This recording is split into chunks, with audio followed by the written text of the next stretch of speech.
On to race number 7, the second of our trophy races for the night. This is the France Gallop Cup, Class 2 here over the 1,200 metres.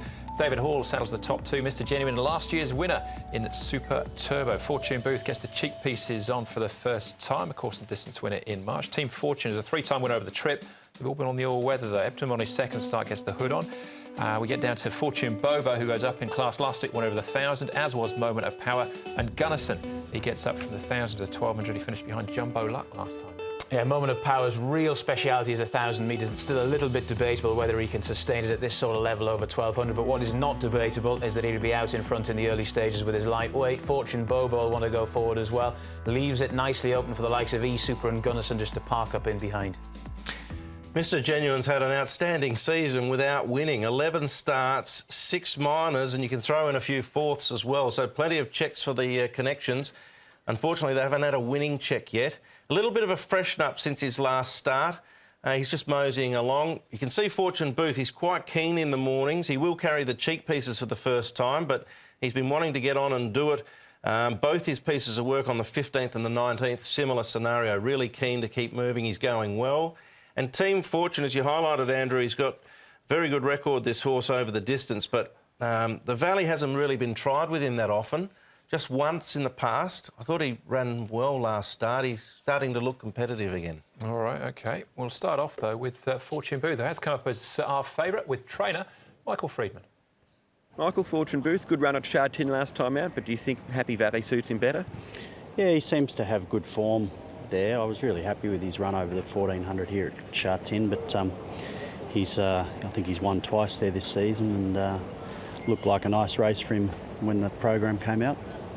Looking at his form this season, he won on debut here and went from Class 3 to Class 2. That seemed to find him out, but his last couple of runs at Class 2 have been good. Has he improved as the season has gone on? Yeah, I think so. I think he's just a bit more, settled into his surroundings and, having been to Happy Valley a few times now, sort of sets him up well. We'll probably go with a set of cheek pieces for the race on Wednesday night, just to give him that little bit more focus. He's worn them previously back in Australia, so I think at this time of the season it's not a bad way to go.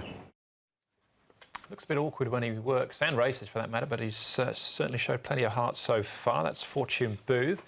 What about Fortune Bobo? He's another one who's won over the Flying Five last time up in Trip.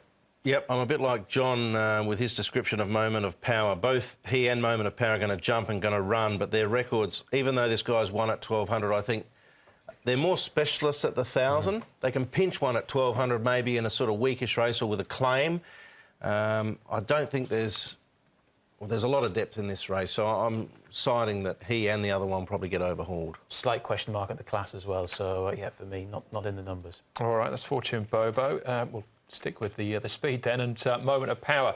So we expect him to be certainly somewhere near the lead from Barrier 1, and Jack Wong taking £5 off. Yeah, when he won that race over 1,000 metres back in February, it was a case of why weren't we on when he had that lightweight at 1,000. He's got the lightweight at 1,200 this time round. I think he'll go well, and he has placed a couple of times at 1,200, and again, he's got a nice lightweight, but I can't see him quite having enough to win over this trip. Of the two we highlighted there, I'd have him ahead of Fortune Bobo because he's drawn the rail, and if he can find the rail, that's the key to him putting in his best effort. All right, OK. Fortune Booth, though, the one to beat, Brett? Yeah, I think so, Andrew. Yeah, I've got him on top. There's plenty of competition, but he is going well. Gunnison got a very lightweight first run at the Valley. High achievement bonus should he be winning. The same can be said about Fortune Booth. And Team Fortune's the horse I'm going to throw in at a little bit of value. Only had the one start at the Valley in the past, but he is just starting to really find some form, Team Fortune, and E-Super's quite honest. So 4, 12, 6, 7.